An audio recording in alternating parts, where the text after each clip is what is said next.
Backfire at Blue Timber Ridge. Before the wind found its edge, morning lay kind on the pines above town, dew in the needles, sap sweet in the air, squirrels arguing the way neighbors do when the day still feels harmless. Smoke at first was a thread on the far ridge, a stain that could have been a cook fire or a brush pile, or a man trying to make a field forget old scrub. By 9 it had turned into a smear. By 10 it had a column to it, straight and certain, and the column learned to lean as wind woke and tried its strength like a dog tugging on a rope to see who owned who. By noon, the ridge wore a crown it had not asked for, and the crown threw sparks that went farther than any crown has a right to reach. The bell rope in the square was tied so it would not gossip, but the bell spoke anyway. Heat lifted around it. The forge popped in the blacksmith shop, though no one had set a coal, as if iron had thoughts about what was coming. The healer set a wet cloth over her shoulder and took stock without talking. Linens rolled tight jars, counted kettleful, kettle spare vinegar, and ash for eyes and throats. A bucket line planned with palm marks on door frames that said when the fire came, these hands would do this work, and not some other which looks braver but saves fewer lungs.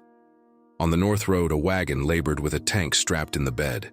Company stamp on the side in letters that answered to a city no one here would ever see. The driver sat high and small, eyes narrowed against grit. A man hired to move water from one place that drank it to another that paid better for it. Behind him, the dust coughed up and fell again, and the track it made lay like a bad idea across the day. The badge stood on the porch step of the office and watched that wagon, then watched the ridge, then watched the wind. Choices lined up without asking for names. The rider came out of the livery with a coil of rope and a sack of wet gunny, and the plain horse that had learned to plant its feet when the world said run. The old tracker stepped from shade thin as a fence rail, thumb in belt, hat low, eyes on the places wind forgets to hide. He said what no one wanted to hear in a voice that did not use sharp edges. "Crown fire," he said. "In the draws it will lie down, then stand up tall when the gusts swing, spotting a mile, maybe 2. The rider looked at the map of slopes inside the mind and felt where heat would roll when it got ideas. The badge nodded once as if agreeing with a boring truth, then moved because moving is the only prayer a town like this gets answered fast. They set a line along the east edge where the mills and the sheds made tinder of their own roofs. The blacksmith and the stable boy hauled a chain of wet blankets to put on shingles.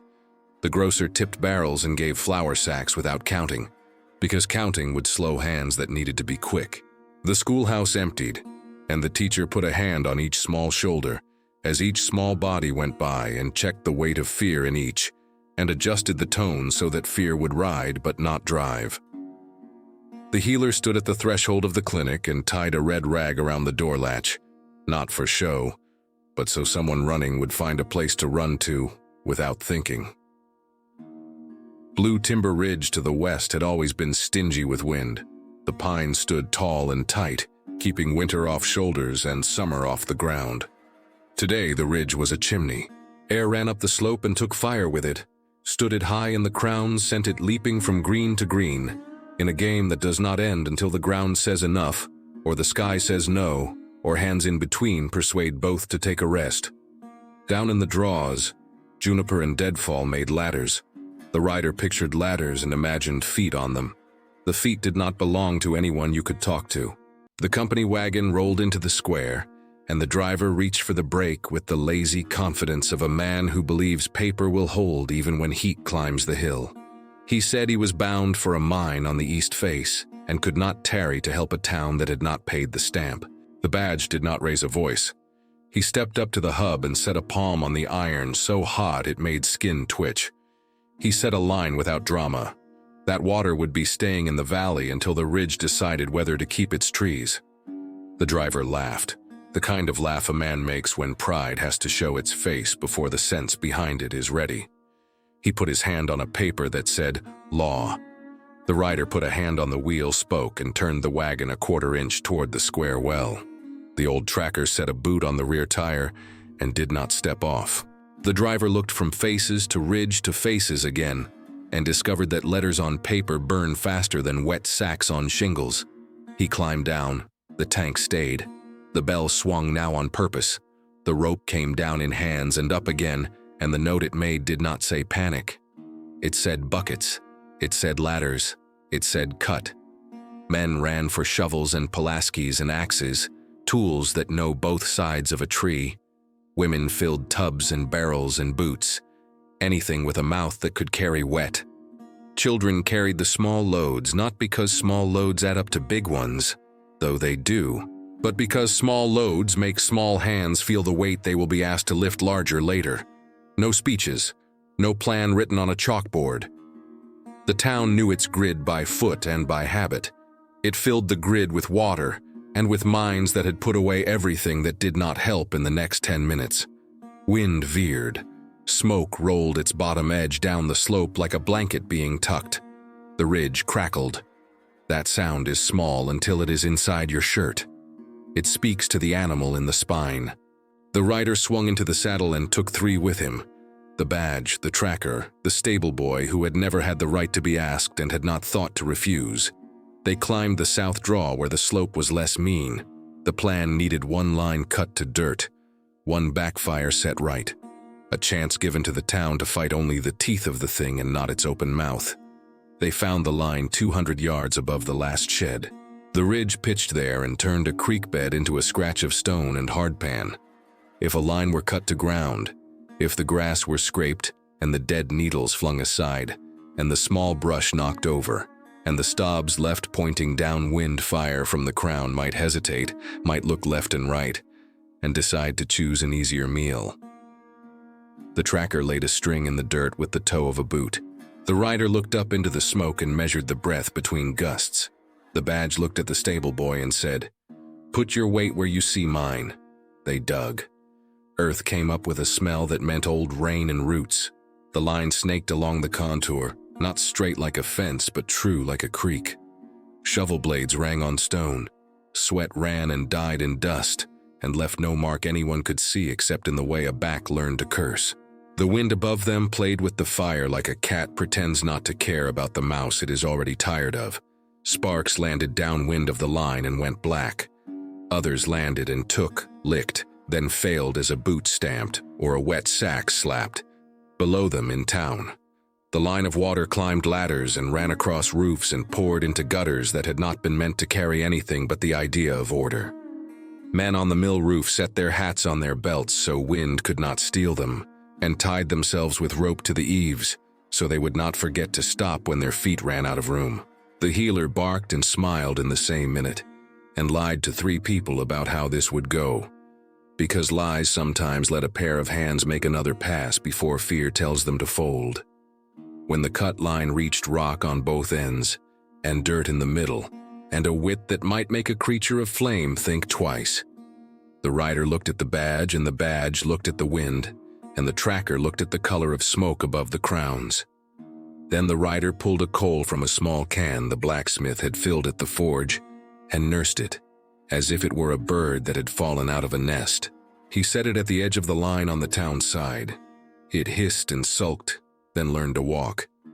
The backfire crawled along the scraped earth and ate the low grass and laid down a black that had no appetite left. Starting a fire to fight a fire is the kind of math that makes decent people dislike math. It feels wrong in the first minute. It smells like choosing your own house for kindling. But when the wind caught that small, ugly line and folded it back into the scrape, and it consumed everything that could carry flame across, the part of the mind that listens to evidence had to admit the sick truth. Sometimes you must give fire a meal. It cannot use later if you do not want it to eat your kitchen and your map and the hands that drew it. Above, the crown came. It came like a wave that has spent the last mile convincing itself it is a wall. It roared and talked nonsense, and threw whole hands of sparks. It stepped to the black edge, felt for a bridge, and did not find one. It bunched and leaped again and failed in the air and fell hard on its own smoke. It rolled sideways looking for a stob or a ladder and found none that would lift it. The backfire met it, as small things meet bigger and messier things in streets, stepping in close where clumsy force cannot hit back. Heat clawed at faces. Eyebrows went away. The stable boy cried out and did not know it because the sound left his body before his head had framed it. The badge pushed him back with a flat palm and put his own breathing where the boy's had been. They held that edge because edges are kept not by speeches but by inches. The tracker moved along the line and killed small rebellions with a stick and a wet rag like a man disciplining dogs he does not mind, but cannot afford to let run free. The rider fed the backfire, where it found pockets of low grass that had not understood the lesson. The badge watched the crowns above and the houses below at once, and learned a new way to count. The stable boy learned the motion of swinging a sack against a spark and stepping away as the heat chased a foot, and not stepping too far, because too far loses ground. Around the shoulder of the ridge, a run of flame shot into a narrow place and down into a choke of blowdown, so dry the branches sighed as they went to gas. The choke lay like a fuse. If it carried heat into the next draw would carry it into a clutch of worm fences, and then into the back lots of 3 houses that held more memory than wood. The rider saw it and was already moving. The tracker was moving too, but a different way. The badge saw the line S weak point and sent the boy toward the wet sacks with a slap that meant run not. Because I say, but because we will be different people in 1 minute if you do not. At the bottom of the choke, a rockfall had opened a slot. Wind funneled through it like a bellows and turned flame into a sheet. The rider lay flat against stone and pulled body up by a crack, then kicked into the slot with both feet and jammed his back in. The flame walked over him and up, and the hair on his arms curled, and then decided this was not a good day to exist. He pushed the can with coals under the fall and turned the little bird into a ribbon. The ribbon ran across a strip of cheatgrass that had thought itself too smart to die earlier. It died now in a line that met the choke from below and robbed it of the last thing it needed to be a road. Down in town, the mill roof hissed. Heat had taught tar to be bold. The blacksmith and 2 mill hands threw sand on edges that wanted to curl into flame tongues. The chain of wet blankets dipped and rose, dipped and rose. A metronome for a song no one wants to hum. On the boardwalk, 2 women knocked glowing flakes off a barrel and laughed once. Not because anything was funny, but because laughter sometimes tricks lungs into opening wider. The healer tied a strip of cloth across a pair of mouths and kept the third hand on the pulse of a wrist until the pulse decided it would do its part again. The company driver, who had spent the first 10 minutes after climbing down angry at the recalculation of his life, spent the next 10 with a bucket in each hand.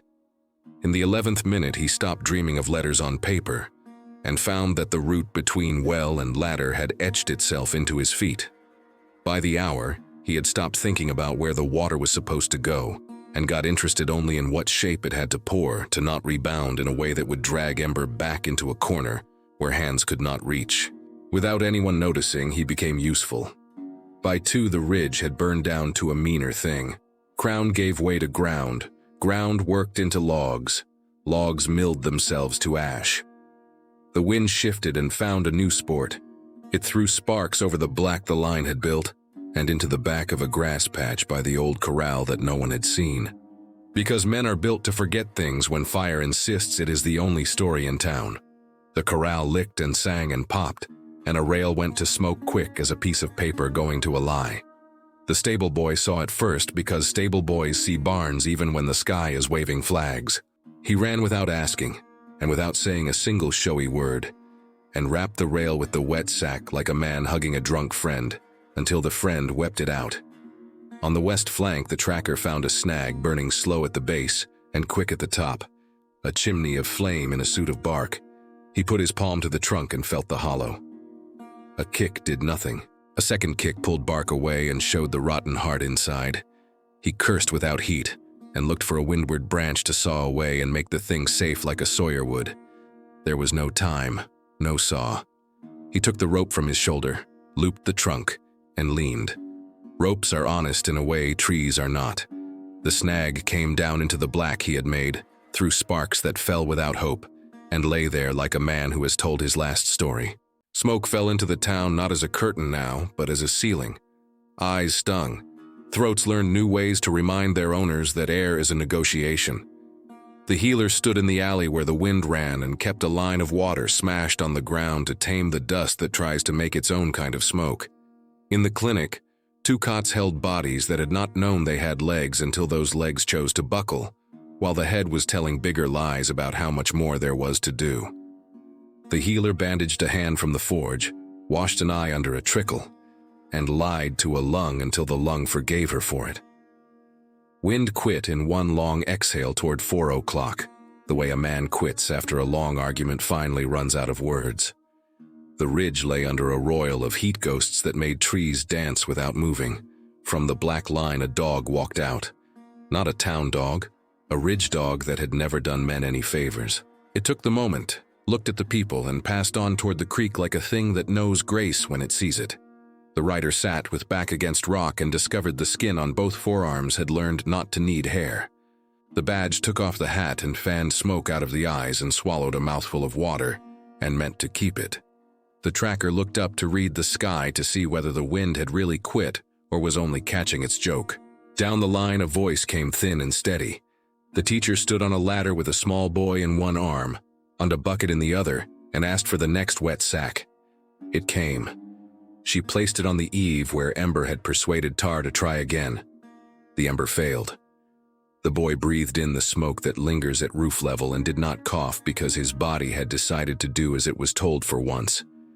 He looked at the ridge with eyes so wide they could have swallowed the fire whole, and he would have let them. The company man leaned on the tank and looked surprised to find his shirt wet. He asked the badge if he could take the wagon onward when things eased. The badge said the mine would still be there tomorrow if there was a town to buy what the mine brought out, and in the saying, the man discovered that his contempt for tiny places had been built on not much more than a habit. He nodded once as if to the ridge, and went back to the line. When the sun bent toward the rim and shadows came back into the world and made edges possible again, the fire was not done, but it was smaller. It had turned a season into a single day, and spent itself on that 1 hour where it thought it owned the map. The rider and the badge and the tracker and the boy moved along the black and killed islands that tried to regrow. A stump hissed and quit. A punk log smoldered and was rolled and smothered like an old story that is still dangerous if retold too often. The line held in a way that lines hold when many hands have a personal stake in seeing morning in the same town they saw today. In the square, the healer took the rag off the latch and opened the door, and the smell that came out was not the one that makes a body flinch. It was vinegar and soap and one small trace of coffee that someone had put on a back burner and forgotten, and it made a person remember every room that had ever kept them safe from weather. She went to the pump and poured water over hands and did not bother to dry them properly because drying is for hours when time wants to show off. She looked up at the ridge, and the ridge looked down, and both agreed not to make anything of it. Men walked between houses and counted with their feet the things left that did not pivot on flame. A hen walked out from under a porch and looked at the street as if it were thinking of going to town for once, and then decided it did not speak the language. A mule brayed in a voice that meant tired more than frightened. The blacksmith took a bucket and threw the last of it over the forge stones because tomorrow he would want them to start cold.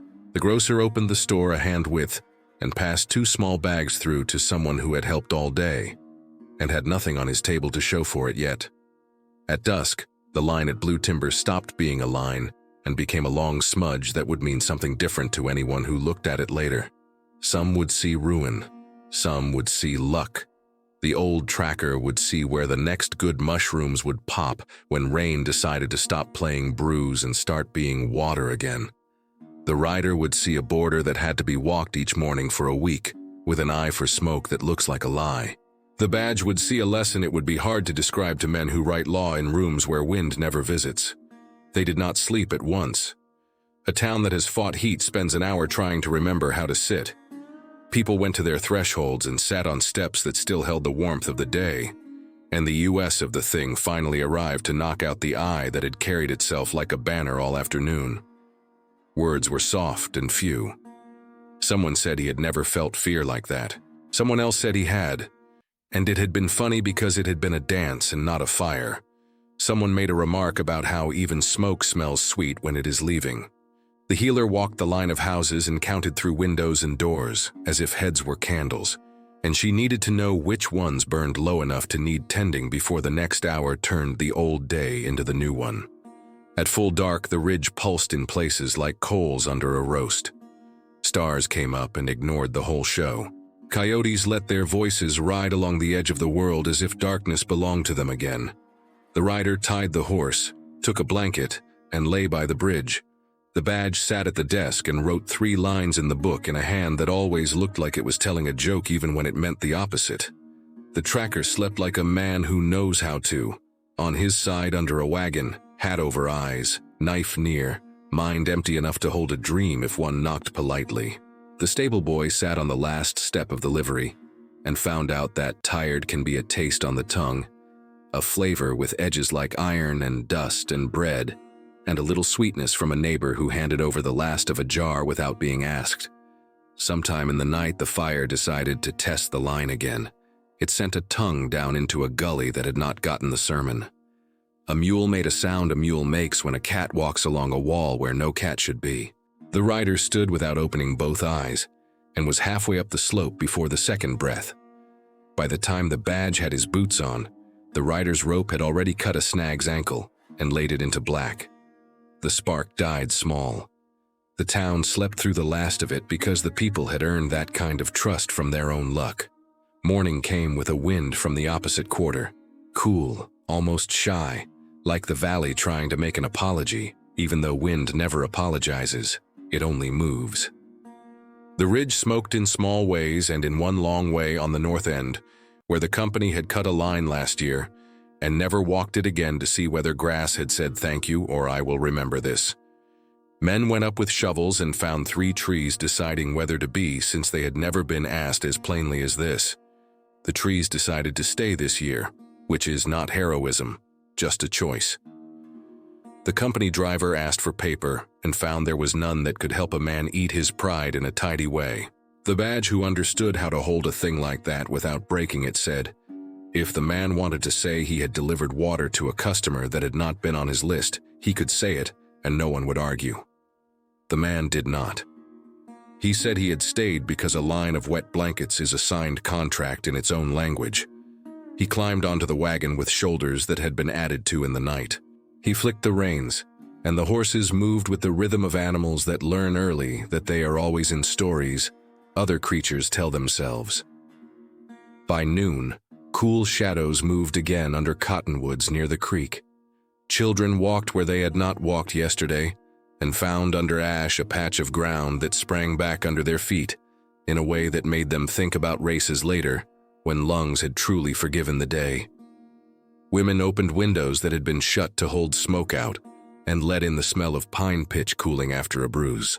The blacksmith started the forge slow for a simple thing first, a hinge that had gotten an idea of squeaking and needed to be argued out of it. Up on blue timber, the rider and the tracker and the badge walked the black. At the far end of the line, they found a deer that had come as far as it could on legs that had carried other seasons, and now had given all the carrying they meant to. They stood a long time and watched it look at them, and at the ground and at the sky, and then choose the sky in a quiet way. No one said the words people say to make themselves feel like witnesses. They moved the body to a place with shade and rocks and covered it decent, because the ridge would do the remembering and would not list names in a book. At the crest, where the last tongues had beaten themselves to nothing against a bare fin of stone, the rider stood and looked down on the town. Roofs patched, rope coiled, well bucket set right side up.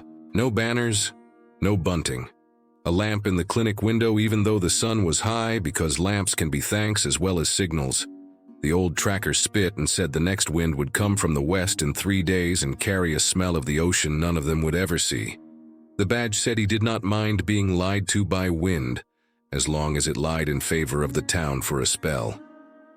People will tell the story different. Some will say the backfire was the genius of a particular hand. Some will say the wind changed like a man changes his mood when he remembers a debt. Some will talk about the long line of wet sacks and make it into a hymn. Some will make a fool of the company man because people like to pretend they never had to learn better themselves. Truth is, not any one of those things alone. Truth is a kid carrying a bucket that looks too big for him and discovering his hands are older than he thought. Truth is a woman lying to a lung and being forgiven for it, because the lung wanted to be lied to at least one more day. Truth is a rope, always a rope, and what many hands tell it to do. A week later, men walked into the burn and gathered pitch pine that would split well and not smoke too much. Women cut willow withes to bind baskets, because willow that has seen heat remembers the shapes you want it to. Children found a stump that had burned out at the center and made it a fort until a snake declared it had other plans. On the far north finger of the ridge, the company cut a new line with crews who had not believed in lines the month before. The foreman looked down at the town and did not wave. He took off his hat and wiped his head and went back to the work he should have started earlier. When rain finally came, it came the way it always does, as if it had never heard of parched tongues. It hit the black and turned ash to slick and made men slide in a way that would be funny in any other season. It woke smells a person had not known could be woken from dirt. The line held through the wet because lines hold when they have been walked so often that the ground itself respects the passage. The creek ran honest and brown, and then less brown. It told its old story about patience, and everyone pretended they had always believed it. Months after, when the first green came in patches like hope does, the ridge let loose a carpet so tender it made boots seem like a crime. A man climbed up with his hat in his hand and forgot why he had come. He stood and looked and then went down again, because sometimes gratitude is louder if you do not say anything at all. The town worked and slept and worked again, and when the wind came down the valley with the smell of a far ocean, the old tracker smiled like a man who had won a bet with a friend who cannot argue because he is wind. Now and then, in the heat of a different summer, when a cook fire throws a spark at the wrong hour and a dry grass thinks about the smell of its own smoke, the bell will move and the rope will tell hands where to go. Backfire will be spoken by someone whose cheek is still too smooth for a razor, and an older hand will say slow, facing not the kid but the ridge. They will do the math again. It will feel wrong again in the first minute. And again the small ugly line will take a bite the big hungry thing cannot use, and that will be enough for that hour. Enough is all anyone gets. Enough is all Anne needs. If a stranger rides through and asks where the fire was beaten, someone will take him to a place that looks like a boot track. In the dirt, turned gash, turned scar, turned a soft line of new grass. The rider will not be there to tell it. The healer will not bring out jars as props. The badge will not open a book. The tracker might spit and point and say downwind, and the stranger will look and see nothing except a slope and a wind and a town that still stands. That is the proof. That is the story's proper ending, not a banner, not a song. A map still being used to get from door to door. A lamp still low in a window. A rope coiled where hands hung it, ready to be told the next right thing.